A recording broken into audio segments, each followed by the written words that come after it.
Welcome to the Cohort Sistas podcast, where we give voice to the struggles, stories, and successes of Black women with doctoral degrees. I'm your host, Dr. Janice, and today we have an exceptional guest joining us.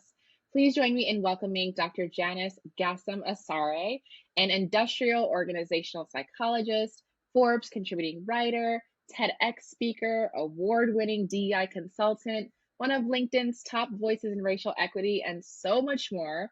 Dr. Gassam Asare holds a PhD in organizational psychology from Hofstra University and is the author of two best-selling books, Dirty Diversity and The Pink Elephant.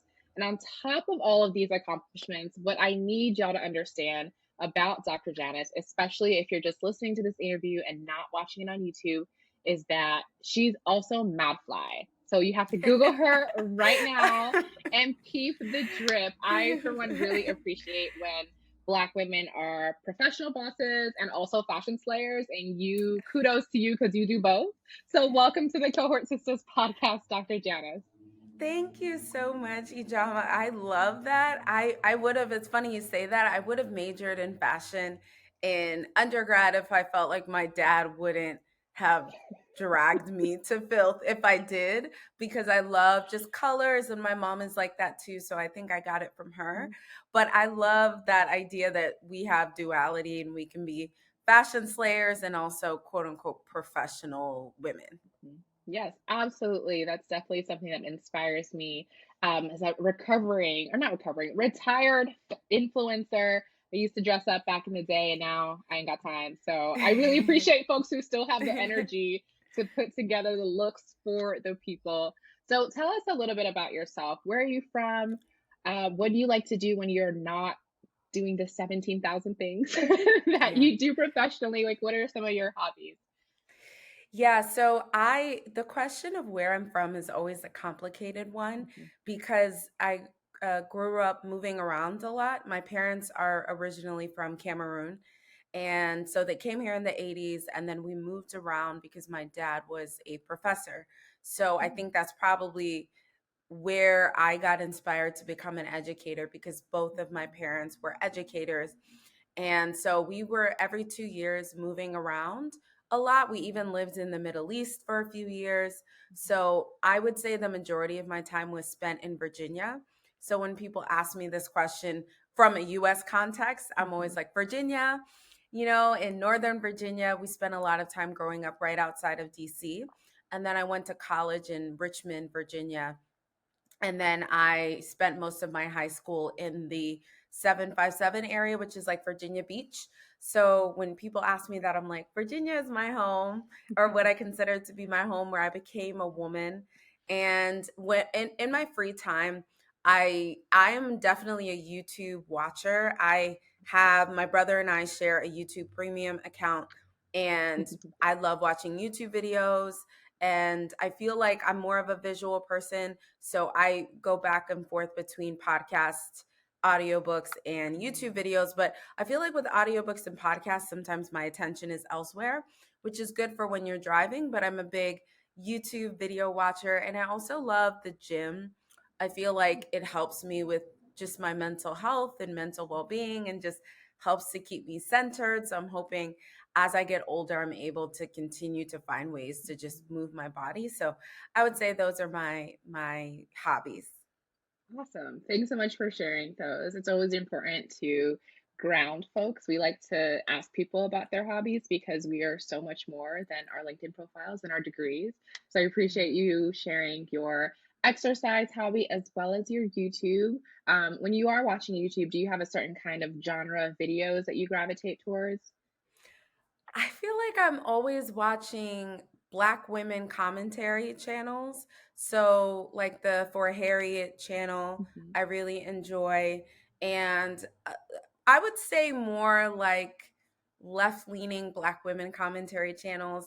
And then I'm like really interested in just like history type of Mhm. things. I'm not a big history person, but I feel like doing any sort of equity work, you have to have a Yeah, vast knowledge of the history of whatever countries you're doing your work in. right. So like kind of gotten into a lot of history, and then I'm really into technology. So my YouTube algorithm always recommends chat GPT or AI videos for me because of what I watch. So I'm really Mhm, fascinated with like how technology influences people's behavior mhm, and how it helps our life.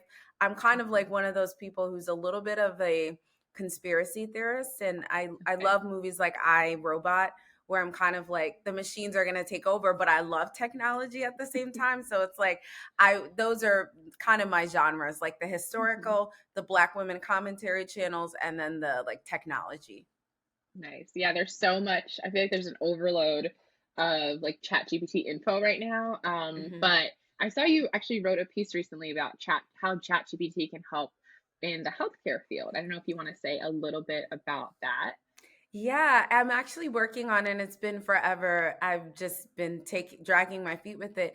A article on whether Chat GPT will actually replace the roles of DEI practitioners. So Hmm. I'm like, that's really interesting. But yeah, I found this research really, really interesting. I saw someone on LinkedIn repost this research article where they did a study with comparing chat gpt responses and actual physician responses, Hmm. and they looked at, I think it was a Reddit or a Reddit like sort of posting where people can submit medical questions and say, hey, Hmm. I have this health issue, what is it? And they found that the chat gpt responses were more empathetic and actually more accurate and detailed than the responses from actual physicians. And I think that that's interesting and that's helpful because healthcare, particularly in the United States, is just a nightmare.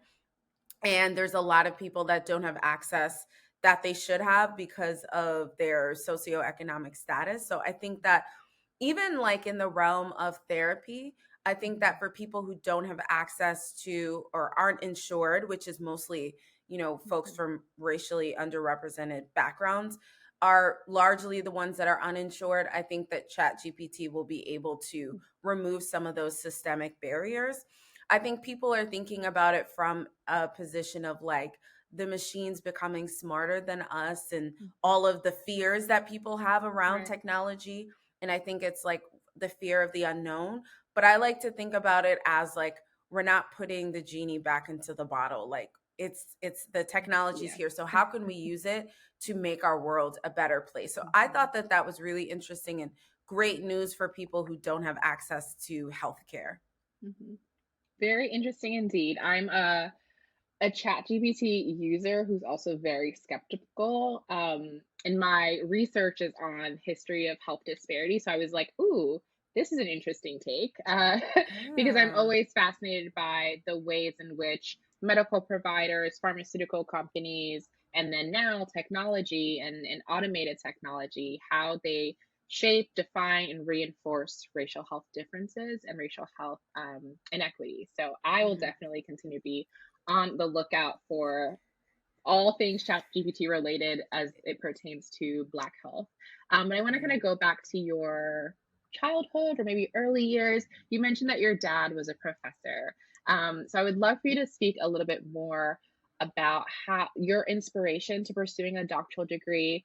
Did you pursue a degree in a field that is similar to his? Like, how did you end up in organizational psychology, and how did your dad, being a professor, influence and shape the way that you pursued your own higher education? Yeah, I never thought growing up I would be a professor. I don't know if a professor is one of those careers kids think about Mhm, and say, I want to be a professor. I mhm, actually originally I'm more of a creative, so I wanted to be a artist. My parents, we lived in Delaware, and my parents would take me to a school, I think somewhere in Philly. They would drive me to on Saturdays this school, and it's like a art, like painting and drawing school. mhm, So I really wanted to be an artist, and then I fell in love with writing. And my dad kind of put the idea in my head that those jobs didn't pay well.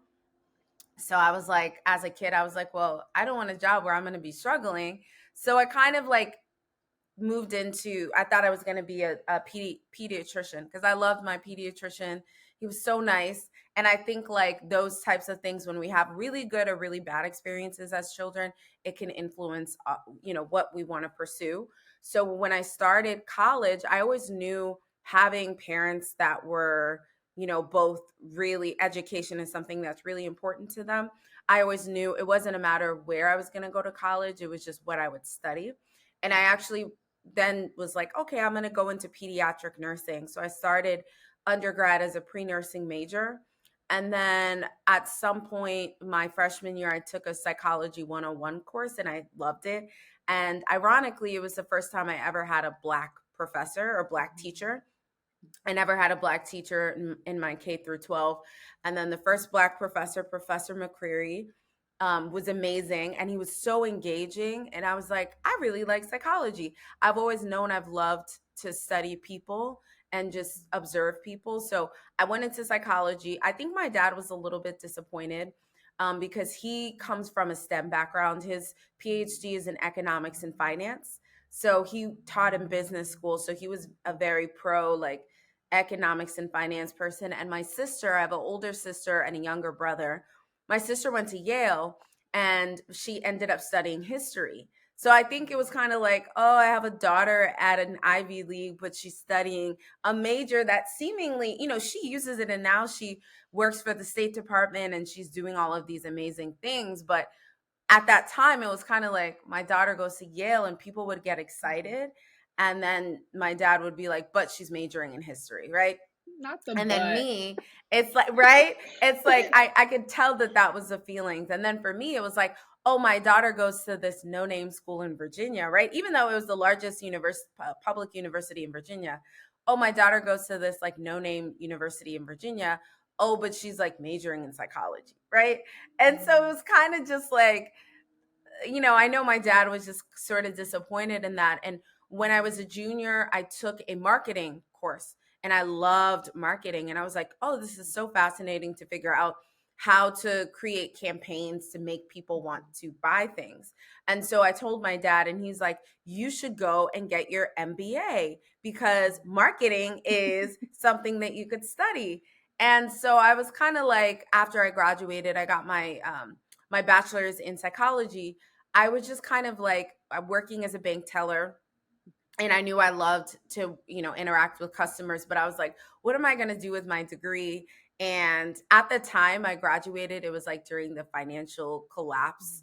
And it was just like there weren't a lot of jobs and I didn't know what I was going to do with my degree. And so I was like, I'm going to take my dad's advice and I'm going to enroll in he put me in a GMAT prep course because I did an SAT prep course and it helped me do well on my SATs. He put me in a GMAT prep course. I only took one math course, even though I'm really good in math. I only took one math course in my whole undergrad, and it was like to a general ed course for my psychology degree. So I didn't do well on my GMAT. And I applied to, there was a program at Wake Forest I wanted to get into. I applied, they rejected me. I applied to several different MBA programs and I did get into one at LSU on their Shreveport campus. So I enrolled in their MBA program, and after a semester and a half, I quit because I loved marketing. I took a business law class and business law and I think a marketing course, and I loved that.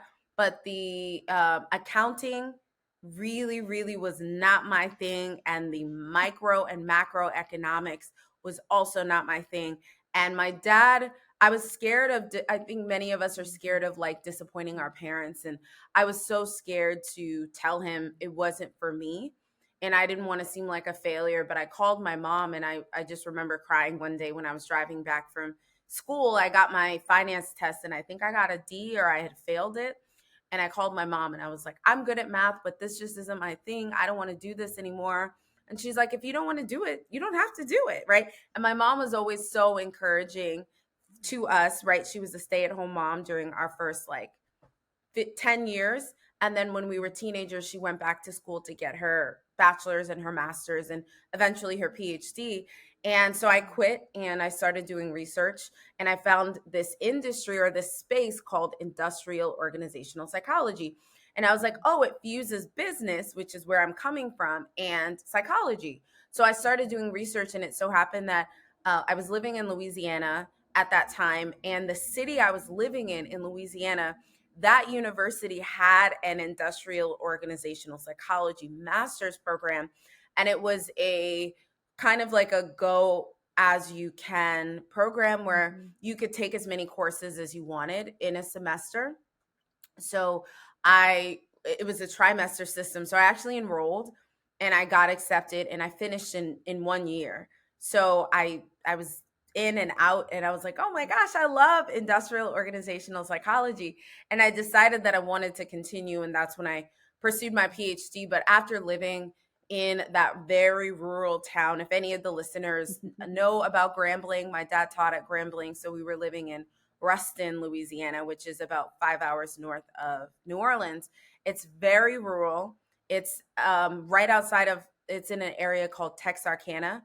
So it's right outside of Texas, in Louisiana, and right outside of Arkansas. So I was like, I have to go to a big city. So that's what led me to New York. And yeah, so that's my journey. I would say my parents definitely influenced me because both of them are educators. My mom was teaching secondary school, and she was a French teacher. And I never thought that I would be a professor or an educator, but I feel like I'm a teacher at heart. Yeah. Yeah. I love that story. And I love how you talked about both of your parents' influences. And as a child of immigrants, I get, I understand it all. I overstand it all. But I'm really glad that you found your way and forged a path for yourself. And that not only started during your doctoral process, but continued on in your current career, which I think is so like, it's just such a cool, unique career. And I know that myself and others are really inspired by that. We're going to get to your career. I want to ask more questions about your doctoral journey. So you talked about needing to go to a big city to do your doctoral degree, and so that's what took you to New York. What was it about the program at Hofstra specifically that enticed you? Do you feel like it was at the end, when all was said and done, was it the right decision? Like, was it the right program for you? Yeah, that's a great question. So I looked at 5 different programs. And for me, I think what's really important when people are looking at like a doctoral program is the city, because most of the time when you're doing a doctorate of any kind, you are older, than you were when you were doing your undergrad or master's degree. And you may be at a different place in your life. And after doing my master's degree, I was living with my parents, saving so much money because that part of Louisiana is so affordable. And but I just was like, the quality of my life is not. I have big dreams, and I feel like Mhm. this city is not really able to contain me and all of the things that I want to do. So for me, location kind of trumped cost. In Mhm. hindsight, I wish I would have looked for more scholarships because my program was private. And of course, I'm in New York, which is the most expensive area. I was in Long Island, but it's still really expensive Mhm. in the New York City area. And so I had to take out a lot of student loans. So when I graduated, I was almost $300,000 in debt for student loans. So I paid almost all of it off, but it's still, looking back, I was like, and it took me, the program was supposed to take 3 years. It took me 5 years. And so I think that looking back, I made the right decision because there are a lot of opportunities I've been able to get just through the program. There's many of my professors are really well connected, and the people I went to school with are very well connected. They're working at large companies, and I don't know if I would have been able to get that in a different city. And so I think that I learned a lot in the program. And even though there were like a lot of ups and downs, even like with what I decided to write my dissertation on, it wasn't my first choice. Even though there were a lot of ups and downs in the process, I'm glad that I made the decision. And I think that if I was in a different city, it probably would have been a completely different and maybe not as exciting of an Mhm. experience. But I think that after, life after graduation has been, it was tough at first because I was an unemployed PhD, but now I've been able to really like find my way and find my path. So I would say I definitely made the right decision, but cost is a factor. So looking at how long on average do people take in the program? Because for me, I was like, I don't want to be here for 7, 8, 9 years. And there's many programs that are, there are ones in New York City that were 7 to 9 years. And I was like, I'd rather be in Long Island and do this program, which is marketed at 3 years, than be in a program where, I started my PhD when I was 25. And so I was like, I don't want to be like 35 when I'm finishing. I just want to do something quickly. So for me, the speed of the program and the location of the program was really, really important to me, because if, I could, at the previous location at Louisiana Tech, I could have gone to, if I'd gotten into their PhD program, I believe it was free and they give their PhD students a stipend. But I was like, I don't want to, stay in the city where I feel like I'm not growing anymore and my quality of life is low, even though I would come out of this program relatively, without any debt. I don't think that I would be happy. And so I think it's important for anyone who's considering a PhD to think about, like, are you happy with the city? Because I find that a lot of people end up staying in whatever city or area they go to school, right? So if you decide to get a bachelor's and you don't pursue any other education, you often stay in that city where you did your bachelor's or your master's or your PhD. So I asked myself, if I wasn't going to school here or after I graduate, would I want to live here? And for me, it was definitely a yes. I love the New York City area. And so I was like, yeah, I'm okay with this. And then also the timing, right? Because I'm like, even though I could go to school for free and get a stipend if I went to Baruch or this particular place, I would still have to delay working for 7 to 9 years. And so even though this program is more expensive, I could start paying off my loans quicker than if I was in school for 7 to 9 years. So I think it's important to think about what you're prioritizing. Also, for people who are married or have children, though there are other considerations, speed might be an important factor, or costs, and getting into a program where it's fast and also you get some sort of stipend, even if it's in a city you don't really want to stay in. That might be important as well. For me, when I started the program, I was unpartnered. So I didn't have any considerations except where do I want to be, where do I want to go? So, Yeah, that's really, I like what you said about, the trade-offs between it might take you, it might be more expensive, but you'll be able to enter the workforce more quickly and then be able to pay off loans more quickly. So I think that's a framework for, as people are considering different options. I hope that kind of folks take that and do their mental math, the back of the napkin math, to see what the best options would be. But also like cast a wide net. I always advise people like apply everywhere and then decide at the end, like decide yeah. in May or decide in April where you want to Yeah. go, as opposed to like not applying at all, and then not having as many options. But that is really helpful insight. You mentioned ups and downs, which we all know that there are always ups and downs in a program. And so I would love for you to highlight one up and one down. And if you want, I am curious, you piqued my interest when you said that your dissertation topic wasn't the one that you wanted to study. So I kind of want to know what you wanted to study and what you ended up studying. And if there's any other ups and downs that you want to share with us, please do. Yeah, so I would say that my down is I wish I had advocated for myself more in my program. Um, even though I felt like it was 8 of us in my cohort and 4 of us were non-white and 4 of them were white. So there was a good amount of diversity. I still felt like among faculty there wasn't a lot of diversity. I only had one Black professor and she was like an adjunct, and I met her later on in the program. My committee members were not, none of them were Black. And I felt like explaining my dissertation idea, I don't feel like they really got it. In 2012, my initial idea was to manipulate skin color on LinkedIn profiles and see what the impact of a person's race and gender was on their likelihood to get hired. Back in 2012, this was much more of an interesting idea than like in 2023. I think in 2023 it wouldn't really be interesting. But I really wanted to do something on like race, and even my dissertation advisor was Muslim, and his last name is Islam. So he did a lot of research on religious discrimination. So I told him I thought it'd be interesting to like manipulate like religious headgear, race, and gender on a LinkedIn profile picture to see if there were, differences in a person's likelihood to be hired. So we thought about it and thought through how that would work. And then eventually he and my committee kind of felt like manipulating race would be too difficult because we didn't have access to Photoshop.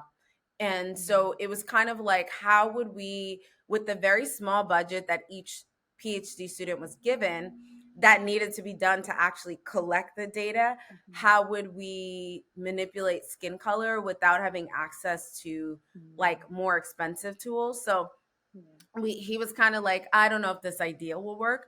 And I really wish I had like pushed, I wish I had like doubled down and really advocated for myself, but I just wanted to finish and I didn't want to be difficult, right? And I actually I have a book coming out called Decentering Whiteness in the Workplace, and it's coming out in October. And this is one of the things I talked about in the book, where I recognize my desire to like prioritize and center whiteness in that moment because I didn't want to rock the boat with my committee members.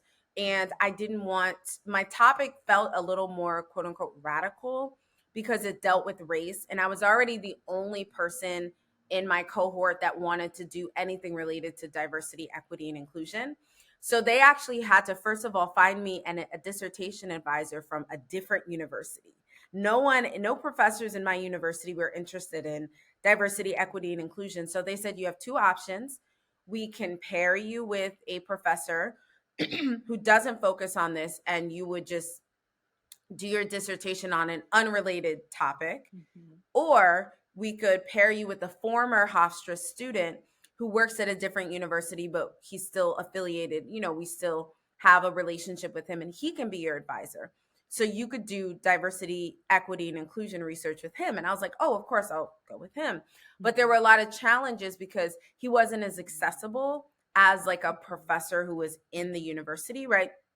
And he could only provide as much guidance as he could. But I think that having someone in the university would have made it a little easy. I could just walk to your office. So, and I think I was his first student. So I think there were a lot of like ups and downs with that. But I think that was definitely something that I look back on and I'm like, oh, I wish I had done a different topic. What we ended up going with was we still looked at hiring bias, but we looked from the perspective of disclosure and whether you disclose, if you disclose that you have a particular mental health issue, the way that you frame that issue, whether that impacts your likelihood to get hired. So if a person shares that they experience depression, if they attribute their depression to a chemical imbalance versus attributing it to stressful life events, I found that they're perceived differently, right?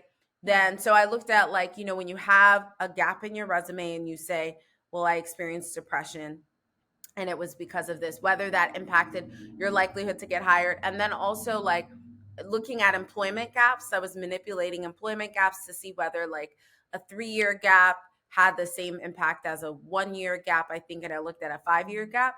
So it was relevant still to the DEI space because mental health is an important issue that a lot of people experience, and it's disclosure is also something big where people don't feel like they can disclose what they're experiencing. But it wasn't I really wanted to focus on race and racial differences and whether religious headgear, gender, and racial differences impacted perception. So that was a low of not being able to study the topic I wanted to. But the high was the program was fairly quick. I experienced a lot of ups and downs when I was collecting data where I used up the money that the university had given me.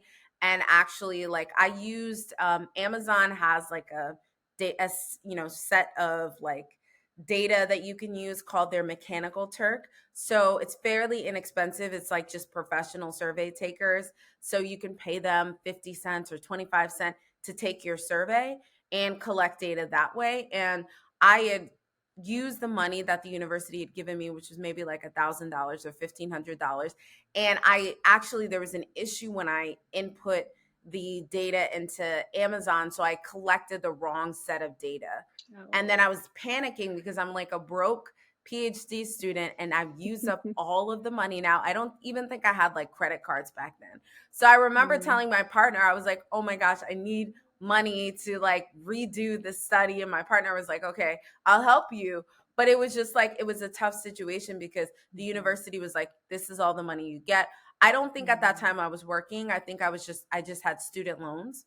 So mhm, it was really tough. So I think that mhm, like, I'm happy that I took longer on average than my classmates. Most of them graduated within one woman, she was 60 years old. She finished in 3 years, which was amazing. But the rest of them, I think, finished in 3.5 or 4 years. I mhm, was finished in 5 years. And there may be some of my cohort members that didn't finish, but I think one of mhm. the things I enjoyed was it was a faster program. Yeah. And then it was also like very hands off, where most of the people who graduated didn't go into academia. They are Mm, consultants or mhm, they're, doing all of these amazing things. So I think that the quickness of the program was one thing that I enjoyed. mhm. Yeah. I feel like your idea was just like 3 years too early. Like Canva wasn't out yet. Canva's like Yeah. easy software, didn't exist Yeah. yet. So you're just a little bit too early. But I think it would have been a really cool study. The one that you did is still really interesting and important work as well. You actually worked as an adjunct and an assistant professor for some time. I would love to know, why did you decide to leave academia and pursue a career as an entrepreneur, speaker, author, consultant? That's a great question. I worked in academia for a little over 7 years, and I just felt like even in a city like New York, I just felt like there wasn't a lot of like I'm over here as a huge advocate for diversity, equity, and inclusion, and then I would enter these faculty environments, and I felt like there was no diversity, equity, or inclusion. Even again in a city like New York, where I've Mhm, taught at a university in Long Island as an adjunct professor. I taught at a university in the heart of New York City and then a private university in Connecticut. And, the same things were where the student body is pretty diverse, but mhm. the faculty is not. Yeah. And I think that once my university found out I was really interested in these things, there was this expectation that I would be doing a Mhm, lot of labor related to like especially after the murder of George Floyd. There was a lot of like, Janice does DEI, and now it's like trendy. We could get Janice to do all of these things for the university and help us get a certificate and this and that. mhm, And I just was like, I felt like I constantly experienced a lot of racial microaggressions, being the only Black woman in my department. And I just was like, this isn't, I remember I was in this university in New York City. And even though I was a visiting assistant professor, my office was on the floor with the English department, and they didn't even have my name outside of the door. So I was like, when students are coming to look for me, there's no name. There was no mhm, windows in my office. It was very like sterile and cold and just like, and so when I went to this university in Connecticut, I was like, oh, this will be different. And, Dr. Keisha Thomas wrote a really compelling, or she's the one that coined this term from pet to threat and what Black women experience in the workplace, where a lot of times in the beginning, everyone's so nice to us. And that's how I felt the honeymoon phase when I went to mhm, this university in Connecticut. Everyone was so nice, and I thought it would be different. And over time, I realized, no, this isn't like a thing that's specific to a university. This is an academia problem. Where if yeah, I see that someone like Nicole Hannah Jones, a Pulitzer Prize winning writer, is not able to get tenure, what chance do I have? And I wasn't even mhm, tenure track, right? But I just was like, I saw what my dad went through. My dad mhm, never got tenure. My dad was a full professor, mm, right? And so my dad had achieved many accolades. His students loved him, but he never, I think he applied for tenure a few times, but he never got tenure. And so I just mm, was like, I don't know if this is an environment I want to stay in.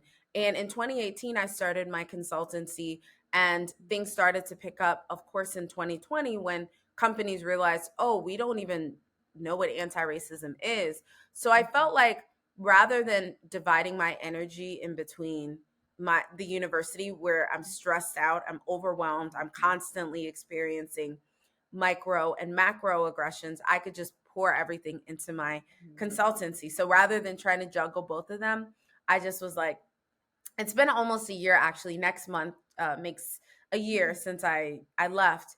But it's I've been so excited since I left, and I feel like I have the opportunity to pour into things that actually make me happy. And so I think that it's really important for the listeners to follow your heart. It sounds very like cliche, but do what makes you happy, because I wanted to stay in academia for the prestige and for a consistent paycheck.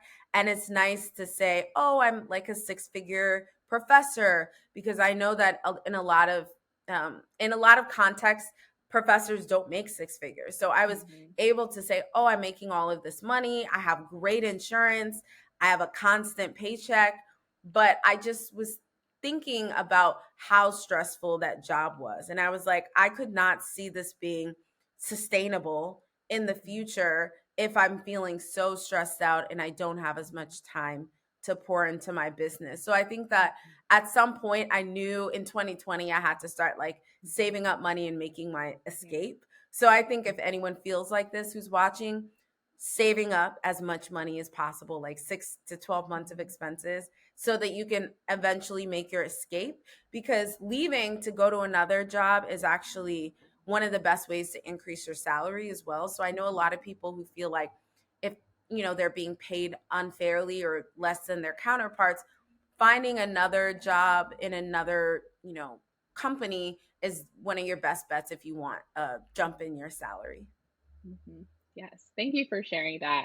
I'm always personally really inspired and motivated by folks who, for some period of time, juggle both an academic career and a non-academic career, as someone who is currently doing so. So that spoke to me personally. I don't know if it spoke to anybody else, but that was for me.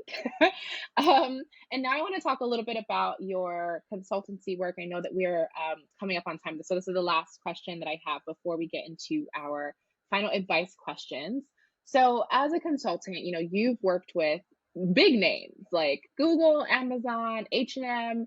What is some advice that you have to other Black women scholar researchers who are interested in bringing their research expertise to large corporations as consultants, as speakers? What advice do you have for developing relationships, getting clients? Don't give us all the sauce, but just give us a little bit of advice.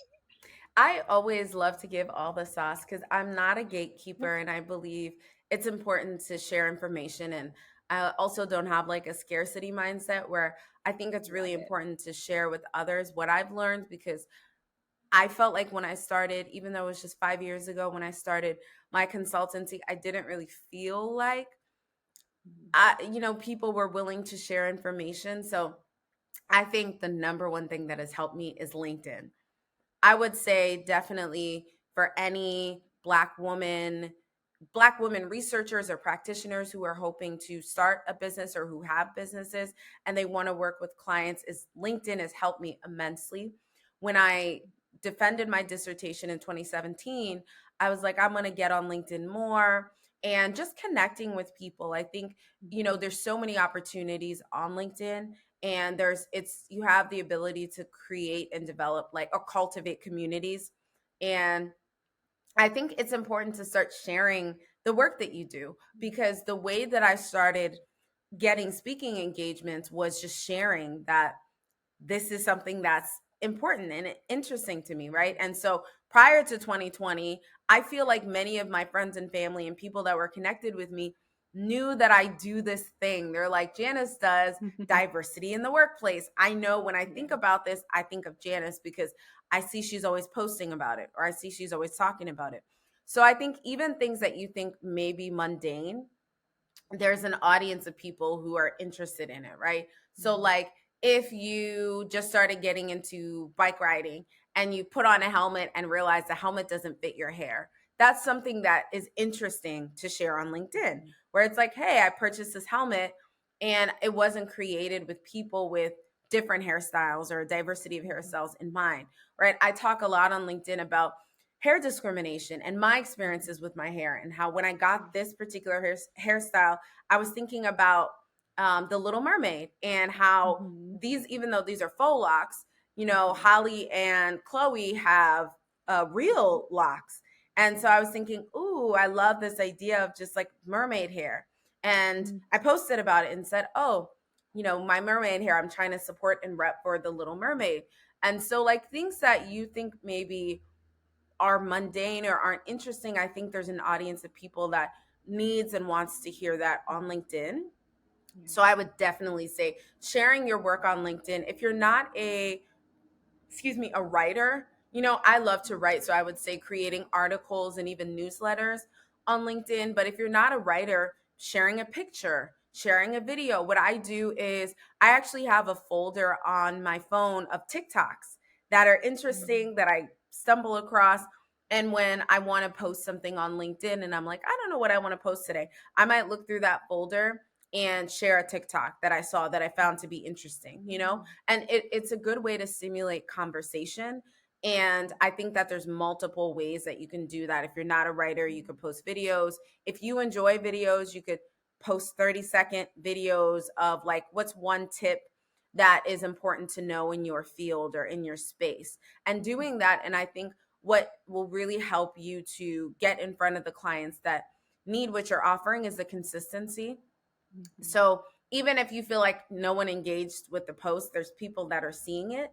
And I think that the consistency means that people will be drawn to you because they know that, hey, I can go to Ijama's profile and see that Ijama is going to post about Cohort Sistas, or that this is something, helping Black women in doctoral programs is something that is important to Ijama. So I'm going to go onto her profile because I know that that's something consistently she posts about, right? So I think that LinkedIn, to me, if I could offer any one tool that has really, really helped me as an individual and helped me in my business, it's definitely been LinkedIn. Even if you have a job, you're not looking for a job, it's just a place where there's so many infinite resources. My opportunity to write for Forbes came because of LinkedIn. Somebody posted about a conference in 2018, and I was looking for a full-time job, and I applied to speak, and they were like, well,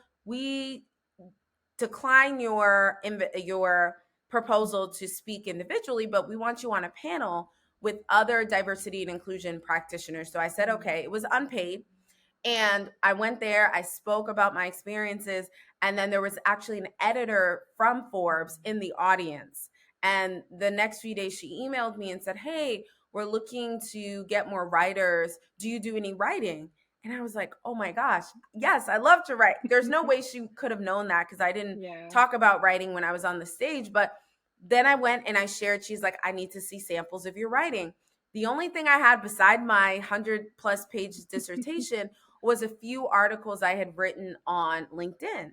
So I was able to show those articles to her, which happened to be diversity, equity, and inclusion related articles.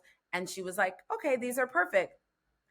And like 5 years later, now I'm like a senior contributing writer for Forbes. But I think that opportunity was solely because of just me perusing LinkedIn, seeing, ooh, they're having a conference, and being willing to do some things for free sometimes just because of the visibility purposes.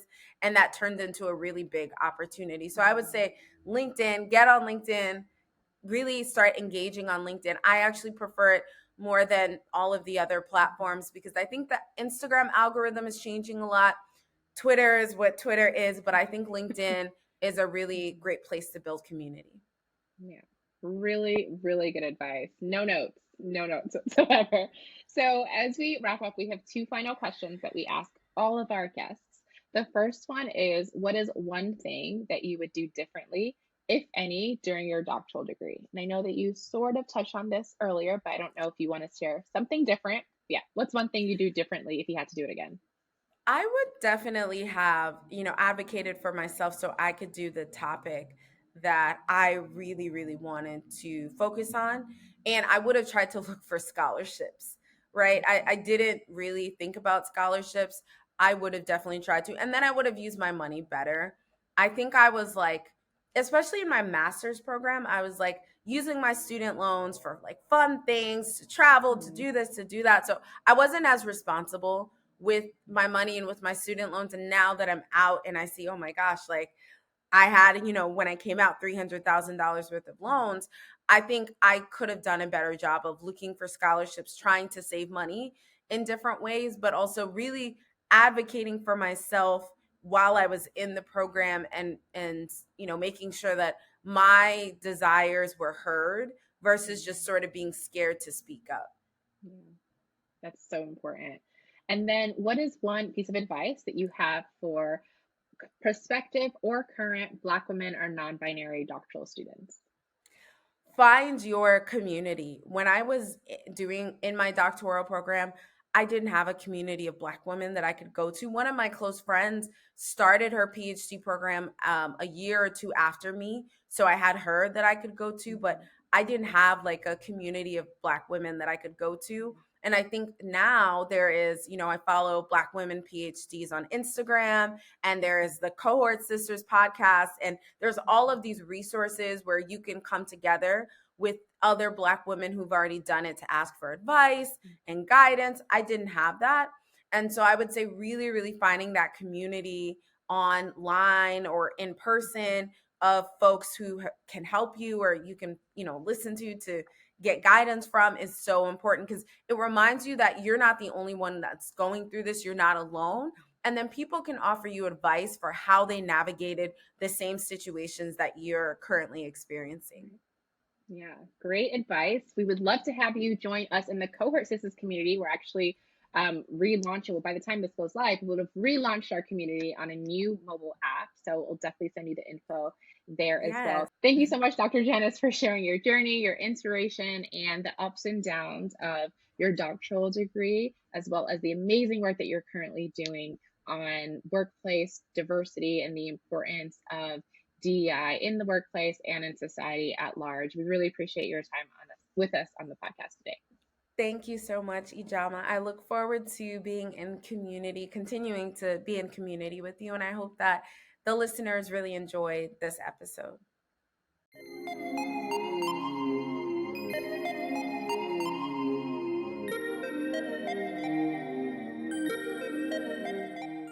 Thank you again for listening to this week's episode of the Cohort Sistas podcast. If you are a Black woman interested in joining the Cohort Sistas membership community, or you're looking for more information on how to support or partner with Cohort Sistas, please visit our website at www.cohortsistas.com. You can also find us on all social media platforms at Cohort Sistas. Don't forget to subscribe to the Cohort Sistas podcast and leave us a quick review wherever you're listening. Thank you so much for joining us this week, and we'll catch you in next week's episode.